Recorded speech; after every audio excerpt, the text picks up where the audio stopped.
श्री कृष्ण कहते हैं कि जो कार्य आज तुम्हें दर्द दे रहा है, कल वही तुम्हारी सबसे बड़ी ताकत बनकर उभरेगा। झोंक दिया हुनर को मेहनत की भट्टी में, कुछ तो काबिल जरूर बनेंगे। घर बड़ा हो या छोटा या मायने नहीं रखता, उस घर में एक दूसरे के प्रति प्यार और सम्मान कितना है, ये मायने रखता है। घर की जिम्मेदारियां निभाते निभाते खुद की खुशी, खुद के सपने तक भूलाने पड़ते हैं। अपनी वाणी को शुद्ध रखें, संस्कारों की यह पहली अमानत होती है। अगर धैर्य करोगे तो मिलेगा, गुरूर करोगे तो गवाओगे। जीवन में खुश रहने के लिए एक ही मंत्र है, राधे। राधे का चिंतन करो, पर चिंता करना छोड़ दो। व्यक्ति का नजरिया और बात करने का तरीका बताता है कि उसे संस्कार कैसे मिले हैं। कपड़े तो ब्रांडेड खरीद सकते हैं, लेकिन संस्कार किसी दुकान में नहीं मिलते। भरोसा स्टिकर जैसा होता है, दोबारा पहले जैसा नहीं लगता। जीवन को समझाने के लिए पीछे मुड़कर देखें और जिंदगी जीने के लिए हमेशा आगे देखें। वक्त और प्यार दोनों जिंदगी में खास होते हैं। वक्त किसी का नहीं होता और प्यार हर किसी से नहीं होता। कहने को तो बहुत सी बातें होती है, पर असली सुकून चुप रहने से ही मिलता है। आज के समय की यह सच्चाई है कि जरूरत तय करती है कि बोलने का ढंग कितना देर तक मीठा रखना है। जब पीरा और कष्टकारी बोली दोनों सहन होने लगे तो समझ लेना इंसान समझदार हो गया है। माँ बाप की बातें और किताबें कभी धोखा नहीं देती। जिंदगी में अहमियत उसे ही दो जिसमें अहम ना हो। दिल साफ रखो और सबको माफ करो, जिंदगी हसीन हो जाएगी। हर इंसान के साथ इतनी खूबसूरती के साथ रिश्ता निभाओ कि लोग आपको खोने से डरे, आप लोगों को खोने से नहीं। कुछ काम ऐसे होते हैं जिनका प्रायश्चित नहीं होता, उसे कुदरत के नियमानुसार भुगतना पड़ता है। अगर रास्ता खूबसूरत हो तो पता करें कि मंजिल को जाता है, लेकिन अगर मंजिल खूबसूरत हो तो रास्ते की परवाह न करें। आपका स्वाभिमान अगर किसी को अभिमान लग रहा है तो बिल्कुल लगने दीजिए। जो 2 पल में बदल जाते हैं वह विचार नहीं, वह वहम कहलाते हैं। भरोसा जितना कीमती होता है, धोखा उतना महंगा हो जाता है। ताश का जोकर और अपनों की ठोकर अक्सर बाजी घुमा देते हैं। कभी फुर्सत में अपनी कमियों पर गौर करना, दूसरों का आईना बनने की ख्वाहिश मिट जाएगी। नियत से ईश्वर खुश होते हैं और दिखावे से इंसान। मिली थी जिंदगी किसी के काम आने के लिए, पर वक्त बीत रहा है कागज के टुकड़े कमाने के लिए। रिश्तों को बनाए रखने का सिर्फ एक ही शर्त है, किसी की कमियां नहीं, अच्छाइयां देखिए। समय उनका इंतजार करता है जो उसका इस्तेमाल करना जानते हैं। समय दिखाई नहीं देता, लेकिन बहुत कुछ दिख जाता है। अकेले ही गुजरती है जिंदगी। लोग तसल्लियां तो देते हैं पर साथ नहीं। पत्थर में यह कमी है कि वह पिघलता नहीं है, मगर यह खूबी भी है कि वह इंसान की तरह बदलते नहीं है। भरोसा उस पर करो जो तुम्हारे 3 बातें जान सके। हंसी के पीछे का दर्द, गुस्से के पीछे का प्यार और आपके चुप रहने की वजह। जल्दी जागना हमेशा ही फायदेमंद होता है, फिर चाहे वह नींद से हो या अहम से या फिर वहम से। प्रशंसा चाहे जितनी कर लो, पर अपमान सोच समझकर करना, क्योंकि अपमान वह उधार है जो अवसर मिलने पर ब्याज सहित लौटता है। जीवन एक ऐसा रंगमंच है जहां किरदार को खुद पता नहीं होता अगला दृश्य क्या है। रिश्तों की चाय में शक्कर जरा माप कर रखना चाहिए। फीकी हुई तो स्वाद नहीं आएगा, ज्यादा मीठी हुई तो मन भर जाएगा। प्रेम सदा माफी मांगना पसंद करता है और अहंकार सदा माफी सुनना पसंद करता है। इज्जत किसी इंसान की नहीं होती, जरूरत की होती है। जरूरत खत्म, इज्जत खत्म, यही दुनिया का सच है। जीवन में कभी भी मुसीबत आए तो किसी से मदद मत मांगना, क्योंकि मुसीबत थोड़ी देर की होती है और एहसान जिंदगी भर का रह जाता है। आप कब सही थे इसे कोई याद नहीं रखता, लेकिन आपका कब गलत थे इसे सब याद रखते हैं। ठंड में हाथ काम नहीं करते और घमंड में दिमाग काम नहीं करता। छोटी छोटी बातों पर वही लोग गुस्सा करते हैं जिन्हें हमारी फिक्र होती है। बुराइयां ढूंढने का शौक है तो शुरुआत खुद से कीजिए, दूसरों से नहीं। जिंदगी में अगर खुश रहना है तो दूसरों की बकवास को अनदेखा करना सीखो। मुसीबत आए तो यह मत सोचो कि अब कौन काम आएगा, बल्कि यह देखना कि अब कौन साथ छोड़कर जाएगा। किसी ने सच ही कहा है, इंसान आपका मोल कभी नहीं समझ पाएगा जिसके लिए आप हमेशा हाजिर रहते हैं। सच्चे व्यक्ति को खुद के ऊपर घमंड तभी आता है जब सच्चाई के साथ अटिक होकर खड़ा होता है। माचिस किसी दूसरी चीज को जलाने से पहले खुद को जलाती है। गुस्सा भी एक माचिस की तरह है, यह दूसरों को बर्बाद करने से पहले खुद को बर्बाद करता है। रिश्ते निभाने के लिए बुद्धि नहीं, दिल की शुद्ध होनी चाहिए। इंसान ही इंसान का रास्ता काटता है, बिल्लियां तो यूं ही बदनाम है। घमंड के अंदर बुरी बात यह होती है कि वह आपको कभी महसूस नहीं होने देगा कि आप गलत हो। एक सच्चे मित्र की पहचान केवल संकट के समय होती है और एक मूर्ख व्यक्ति की पहचान खुशी और दुख दोनों समय पर की जा सकती है। लोगों को वक्त देना सीखो, रिश्ता खुद मजबूत हो जाएगा। समझदार इंसान से की गई कुछ मिनट की बात हजारों किताबें पढ़ने से बेहतर होती है। दूसरे के घर में जाकर हंगामा वही लोग करते हैं जिन्हें उनके घर में कोई इज्जत नहीं मिलती। चैन से जीने के लिए 4 रोटी 2 कपड़े काफी है, पर बेचैनी से जीने के लिए 4 गाड़ी और 2 बंगले भी कम हो जाते हैं। जो आपके खुश होने पर खुश और दुखी होने पर दुखी हो जाए, उससे ज्यादा प्यार आपको कोई नहीं कर सकता है।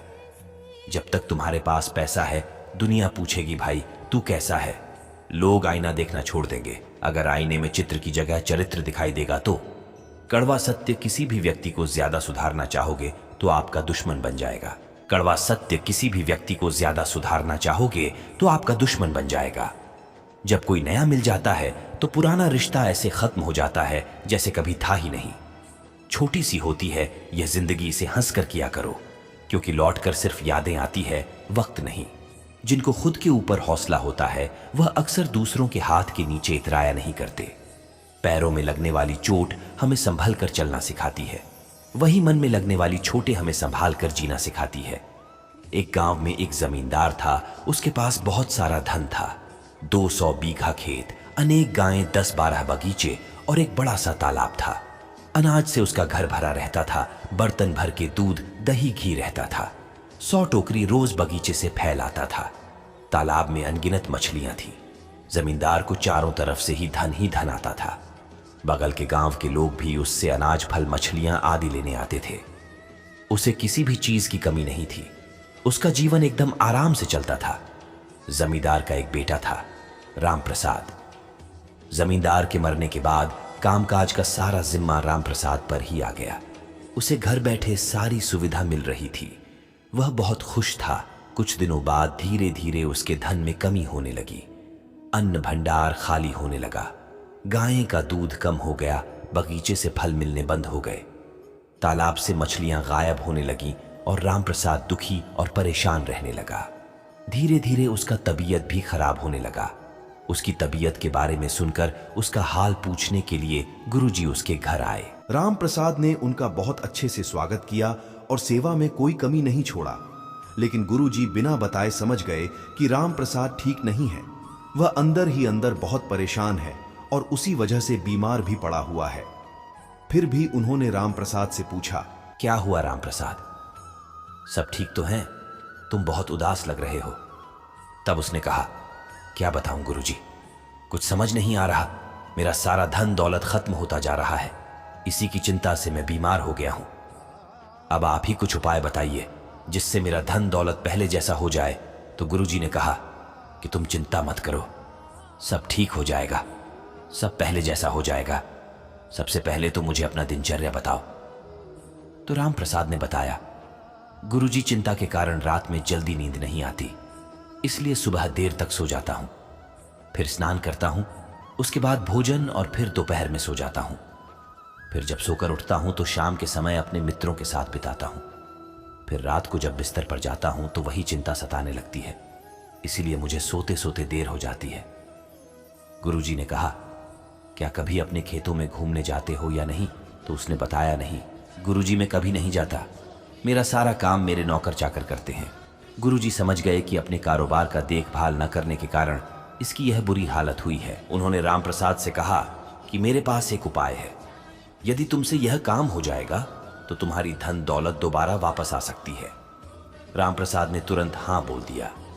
फिर गुरुजी ने कहा, सप्ताह में स्वर्ग से एक दिन बहुत सुंदर अद्भुत चिड़िया आती है जो सुबह 4 बजे तुम्हारे बड़े वाले तालाब के किनारे पर बैठती है। वह इतनी सुंदर है कि उसे देखते ही किसी भी इंसान का सारा दुख दूर हो जाता है। वह सुखी, स्वस्थ एवं संपन्न हो जाता है।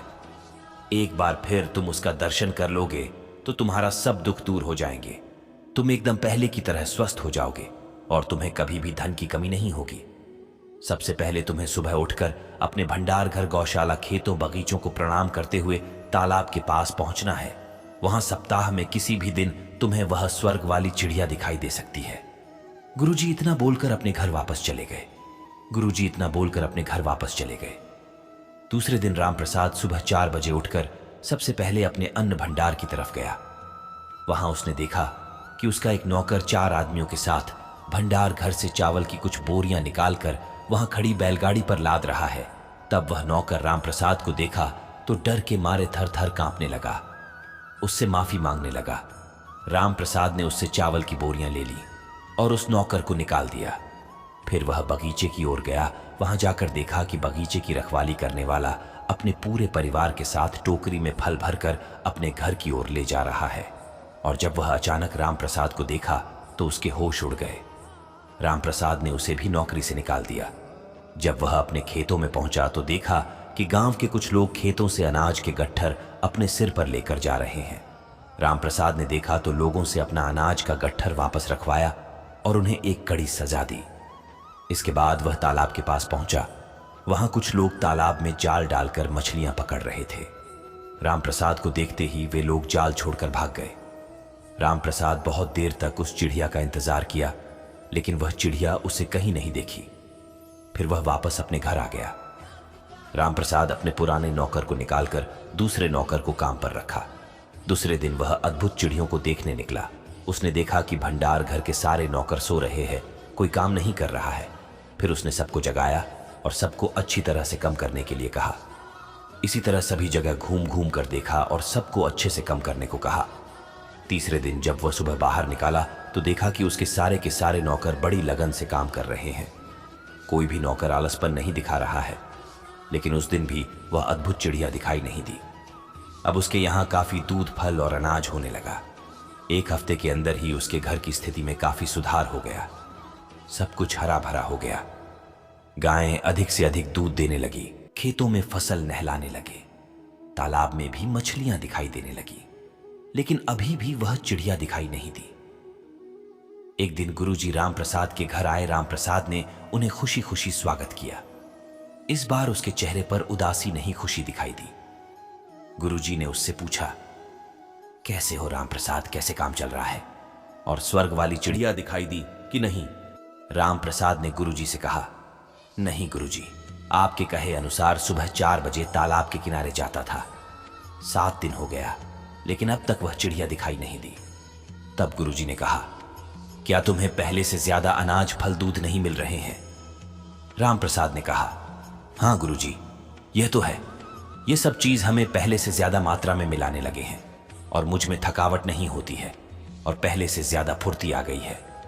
पर गुरुजी, आप मुझे यह बताइए कि वह अद्भुत चिड़िया दर्शन क्यों नहीं हुए? क्या मैं वहां जाने में देरी कर देता हूं? तब गुरुजी ने बताया, देखो रामप्रसाद, मेहनत ही स्वर्ग की अद्भुत चिड़िया है। मेहनत से हमें सुख, समृद्धि प्राप्त होती है। अगर तुम इसी तरह से मेहनत करते रहोगे तो तुम्हें मेहनत का फल अवश्य मिलेगा। तुम अपने काम धाम पर ज्यादा से ज्यादा ध्यान दोगे। तुम चारों तरफ से संपन्न रहोगे। कोई दुख, बीमारी तुम्हारे पास नहीं आएगी और सुबह सुबह उठकर शरीर की पहली किरण लेने से तुम्हारा शरीर स्वस्थ रहेगा और ऐसे ही धीरे धीरे तुम्हारे चेहरे पर चमक आ जाएगी। गुरुजी की कही सारी बातें रामप्रसाद को समझ आ गई। वह जान गया कि मेहनत करने से लक्ष्मी की प्राप्ति होती है। उस दिन से वह वैसा ही करने लगा जैसा उसको गुरुजी ने कहा था। इसलिए कहते हैं कि मेहनत का फल हमेशा मीठा होता है। दोस्तों, इस वीडियो में बस इतना ही। मिलते हैं एक नए वीडियो के साथ। तब तक अपना ख्याल रखिए। जय श्री कृष्ण।